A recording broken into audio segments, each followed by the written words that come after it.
السلام علیکم، پروگرام حالات حاضرہ میں آپ کا میزبان غلام نبی مورائی.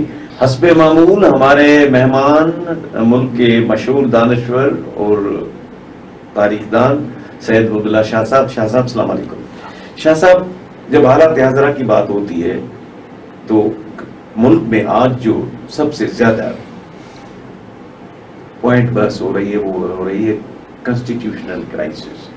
اب سپریم کورٹ نے ایک آرڈر دیا کہ 30 اپریل کو الیکشنز کرائیں پنجاب میں. پنجاب حکومت کہتی ہے نہیں کرا سکتے. الیکشن کمیشن نے آرڈر ایشو کر دیا کہ یہ الیکشن اکتوبر میں ہوں گی.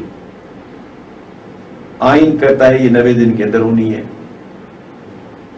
برے سے بری حالت بھی ہوتے 21 دن اور ہوتے ہیں کہ جی 21 دن میں وہ جب تک مینیج کر کے قسم وزم اٹھا کے 21 دن وہ بھی 21 دن، اس کا مطلب 111 دن کے اندر سب پروسیس مکمل کرنا ہے اور نئی کیبنٹ قسم اٹھانا ہے. ان حالات میں جو بھی حالات اس ملک میں ہیں، میرے خیال میں کہ اس طرح کے حالات پہلی بار بھی ہیں پاکستان میں. اس طرح کی جو آج کے حالات ہیں، پہلے چلو جی ماشاءاللہ لگ گیا، آئین ایبروگیٹ ہو گیا، جو بھی ہو گیا، مگر یہ سلسلہ سویلین حکومت سے پاور ہے اور وہ خود ایک موقع دے رہے ہیں، ایک خود کانسٹیٹیوشنل کرائسس پیدا کر رہے ہیں. آپ کس طرح دیکھتے ہیں؟ صاحب، یہ بہت ہی سیریس بات ہو رہی ہے. اس طرح آپ نے ذکر کیا، یہ بالکل ایک آئینی بحران پیدا ہو رہا ہے.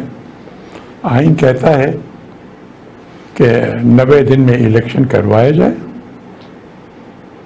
اور اس کے بعد جو الیکٹڈ حکومت ہوگی اس کا حق ہے حکمرانی کرنا. اب یہ بالکل ہی سب سے 14 اور 16 جنوری کو پنجاب اور خیبر پختونخوا کی جو اسمبلیاں ہیں وہ ڈیزالو ہو گئی تھیں چیف منسٹر کی ایڈوائس پہ، اور آئین یہ چیف منسٹر کو حق دیتا ہے، یہ اس کا رائٹ ہے کانسٹیٹیوشنل، کہ اگر وہ سمجھتا ہے کسی بھی وجہ سے کہ اسمبلی ابھی ڈیزالو ہو اور نئی الیکشنز ہوں، مثلا جو ممبرز ہیں اس کو بلیک میل کر رہے ہیں، مثلا حکومت کو، چیف منسٹر کو یا حکومت کو، یا اس کی پالیسیز جو ہیں وہ سمجھتا ہے کہ مجھے روڑے اٹکائے جا رہے ہیں، یا وہ سمجھتا ہے کہ میں اتنا ابھی ہماری پالیسیز سے اتنی عوام میں مقبولیت ہو گئی ہے تو اگر اب ہم الیکشن کرائیں گے تو اس کا ہمیں فائدہ ہوگا، اور یہ اگر معمولی میجارٹی ہے یا کوئی کولیشن گورنمنٹ ہے تو شاید ہماری سنگل میجارٹی آ جائے، کوئی بھی وجہ ہو، آئین اس کو حق دیتا ہے چیف منسٹر الیکٹڈ. اب وہ آئینی حق استعمال کرتے ہوئے دونوں چیف منسٹرز نے جنوری کے مہینے میں ڈیزالو کر دی اسمبلی، 14 اور 16 جنوری کو. آپ 90 دن اس سے کریں تو 14 فروری، 14 مارچ، 14 جولائی، اور دوسرا 16 اپریل، 14 اپریل، 16 اپریل، اس وقت تک الیکشن ہونی چاہیے. ٹھیک ہے سر. آج ہم بیٹھے ہیں 25 مارچ کو، اور 25 مارچ کا اس کا مطلب ہے کہ 6 دن یہ اور 14 دن وہ، کوئی 20 دن، 3 ہفتے رہ گئے ہیں آئینی مدت کو پورا ہونے میں، اور کوئی آثار نظر نہیں آتے. وہ شروع سے ہی یہی لگ رہا تھا کہ آئین کی جو یہ پروویژن ہے، آئین کا جو یہ حکم ہے، اس سے انحراف کرنے کے لیے مختلف سی وجوہات ڈھونڈی جا رہی ہیں، ہر قسم کی وجوہات. عجب لگتا ہے، اور آئین ان وجوہات کو تسلیم ہی نہیں کرتا. اس کا مطلب ہے کہ کوئی صاحب کہہ رہے ہیں کہ جی پیسے نہیں ہیں، کوئی کہہ رہا ہے کہ جی ہم وہ سیکیورٹی حالات ایسے ہیں کہ ہم نہیں دے سکتے، اور کوئی کہہ رہا ہے کہ نہیں ہمارے پاس پیسے نہیں ہیں. پیسے کہ بھائی 86-85 لوگوں کی کیبنٹ کو سب کچھ مل رہا ہے، الیکشن میں آئین کی پاسداری کے لیے پیسے نہیں ہیں. 30 ارب چاہیے نا. آپ کا جو بجٹ ہے یہ تو آئین کا حکم ہے نا. آئین کا حکم سارے لوگوں سے، کوئی بھی حکومت ہو اس کے منشا، مرضی، اسٹیبلشمنٹ ہو، پرائم منسٹر ہو، پریزیڈنٹ ہو، اسمبلی ہو، کچھ بھی ہو، یہ سب آئین کے تابع ہیں نیچے. جب آئین کہتا ہے تو اس کا مطلب ہے باقی چیزوں کو آپ ایڈجسٹ کر دیں. پیسے کی بات کر رہے ہیں آپ کی اگر 10,000 15,000 کی بجٹ ہے, آپ نے 30 ارب ان سے نکالنے ہیں, ٹھیک ہے نا. کوئی بھی آپ حکومت, میں بھی رہا ہوں فیڈرل گورنمنٹ میں دیکھا ہے نا, آج اگر مارچ ہے اور آپ بجٹ ایلوکیشنز دیکھیں گے جتنے بھی پروجیکٹس ہیں یا پروگرامز ہیں, اس میں دیکھیں گے کہ 40 یا 50% خرچہ ہوا ہوگا اور باقی خرچہ نہیں ہوا ہے جتنی بھی ایلوکیشن بجٹ میں رکھی ہے. تو آپ ری ایلوکیٹ کرو, تھوڑے تھوڑے سے پیسے نکال پورے کر لو. مطلب ہے کہ آئین کے احکامات کو بجا لانا ہے. لیکن ان رائفی کی اگر آپ وجوہات ڈھونڈتے رہیں گے, بہانے ڈھونڈتے رہیں گے, آئین تسلیم نہیں کرتا, سپریم کورٹ تسلیم نہیں کرے گی. شاہ صاحب میں نے جو کہا کہ پہلی بار اس طرح کے, تو اس میں یہ بات جو خاص طور پہ ملک کا صدر جو ہے, صدر مملکت, وہ بھی کہتا ہے یہ غیر آئینی کام ہوا ہے, آئین کو توڑا گیا ہے, یعنی آرٹیکل 6 کو امپلیمنٹ ہونا چاہیے. آئین پاکستان کا صدر الوی وہ یہ کہتا ہے, بار ایسوسیشن بھی یہی کہتے ہیں. تو یار اس کا مقصد ہے کہ ہم بالکل ہی عادی ہو گئے نا بھائی, عادی ہو گئے ہیں. اس ملک میں آئین کی عزت جو ہے وہ کئی بار جو ہے آئین کے ساتھ جو کھلواڑ کیا گیا ہے تو لوگوں میں ایک کلچر بن گیا ہے نا. اب تو سول والے جو ہیں وہ بھی سمجھتے ہیں کہ ہم بھی آئین کو ادھر ادھر کر دیں گے, کچھ نہیں ہوگا. بدقسمتی کی بات ہے, کوئی بھی آئین کو پامال کرے یہ کوئی مہذب معاشرے میں نہیں ہوتا, جمہوری معاشرے میں بھی نہیں ہوتا, کسی مہذب معاشرے میں نہیں ہوتا. دس از نو وے ٹو رن. تو اب لگتا یہی ہے کہ سارے ایشوز جو ہیں یہ جائیں گے سپریم کورٹ میں. میرے خیال میں یا آج یا کل کوئی پٹیشنز داخل ہو بھی چکی ہیں, کچھ پی ٹی آئی کر رہی تھی پٹیشن, ٹھیک ہے, آج ہوں گے کل ہوں گے, کئی پٹیشنز داخل ہو جائیں گی. ان کے خیال میں سپریم کورٹ کو سو موٹو نہیں لینا چاہیے اس بات پہ. ان کی مرضی ہے, بالکل بہت بڑی بات ہے. وہ دیکھ رہے ہیں, اخباریں پڑھ رہے ہیں, ٹی وی سن رہے ہیں, بیانات آ رہے ہیں, وہ بھی دیکھ رہے ہیں کہ جی 90 دن میں سے کم از کم وہ کیا 15-20 دن رہ گئے نا, کوئی 60-65 دن تو ختم ہو چکے نا. اس میں تو ابھی ایک کچھ بھی نہیں ہوا, بلکہ اب تو اور پٹ آف ہو گیا نا. جو اپریل 30 کی تاریخ دی تھی الیکشن کمیشن نے, وہ بھی عجب ہے. وہ پہلے کہتے تھے کہ ہم تاریخ دینے کو ہمارے اختیار ہی نہیں ہے, اب وہ دے کے وہ کہتے ہیں ہم تاریخ کو بدل بھی دے دیں گے, اور اکتوبر میں لے جائیں گے اپنی مرضی. یہ ساری بات آگے یہ بھی کہا جاتا ہے کہ شاید اکتوبر میں بھی نہ ہو. بھائی ایک بار انحراف کریں گے آئین سے تو ہر بار کریں گے. شاہ صاحب مجھے یہ بتائیں کہ قومیں راستہ بھول جاتی ہیں, قومیں راستے سے ہٹ جاتی ہیں. 75 سال میں ہمیں ابھی تک وہ کہتے ہیں wise people learn from others' experiences and fools by their own. اپنے جو اپنے حالات سے بھی نہیں سیکھا ہے کہ ہم کیا کرنے جا رہے ہیں. تو آپ ملک کا حشر دیکھیں نا جو ہے, آپ جو ورلڈ انڈیکس ہیں مختلف چیزوں کی آپ دیکھ لیجئے گے. ہیومن ریسورس ڈیولپمنٹ, ہاں انسان آپ کے, ابھی ہم ایک پروگرام میں بات کر رہے تھے کہ ہاں انسانوں کو امپاور کرو, طاقت دو, آپ مختار بنائیں ان کو. ہیومن ریسورس آج کل اسی کو یہی کہتے ہیں نا, ہیومن ریسورسز کو ڈیولپ کرو. مین پاور کہتے تھے. ٹھیک, دنیا کی جو انڈیکس ہے, دنیا میں ہم ہیومن ریسورسز میں 160 نمبر پہ ہے, دنیا کے باٹم پہ ہے. اسی طرح انصاف کے معاملے میں 140ویں نمبر پہ ہے.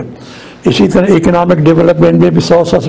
اور بھائی اپنے ملک کا جو حال کیا ہے وہ ساری دنیا کے سامنے ہے. رحم کرو اپنے ملک پہ رحم کرو خدا کے واسطے, کیونکہ آئین کو اگر ملک آئین پہ نہیں چلے گا تو نہ ترقی ہوگی نہ کچھ اور چلے گا, یہ کئی مشکلات کو جنم لے گا. ناظرین ملتے ہیں وقفے کے بعد.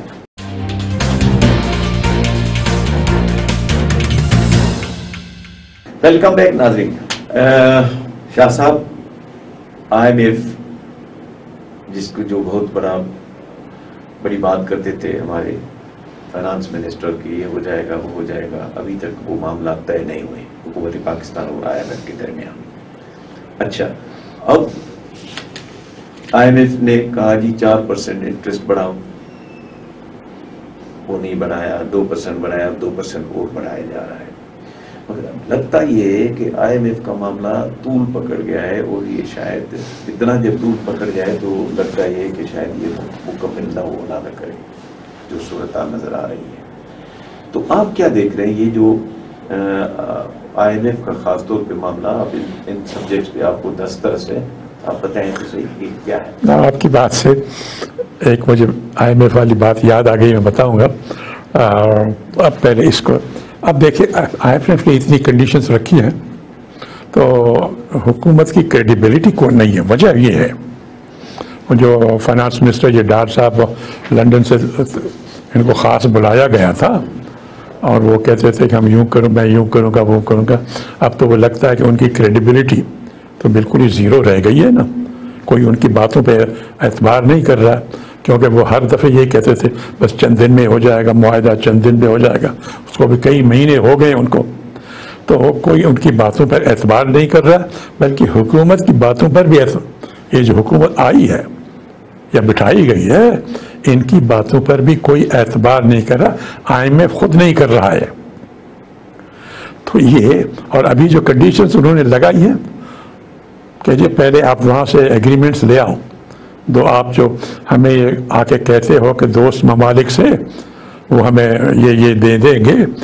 IMF کہتا ہے کہ مطلب کہ آپ کی باتوں پہ اعتبار نہیں ہے، پہلے رائٹنگ میں لے آئیں ان سے کہ سعودی عرب ہے، UAE ہے یا چین ہے جس کا آپ ذکر کرتے ہو، جو آپ جن کا ہمیں پڑھتے ہو ہمیں دن ملے گا، پہلے آپ ان سے رائٹنگ میں لے آؤ. اچھا، اب وہ جو ہیں ممالک سعودی عرب یا UAE وغیرہ، وہ یہ کہتے ہیں پہلے IMF سے ایگریمنٹ کرو پھر دیں گے.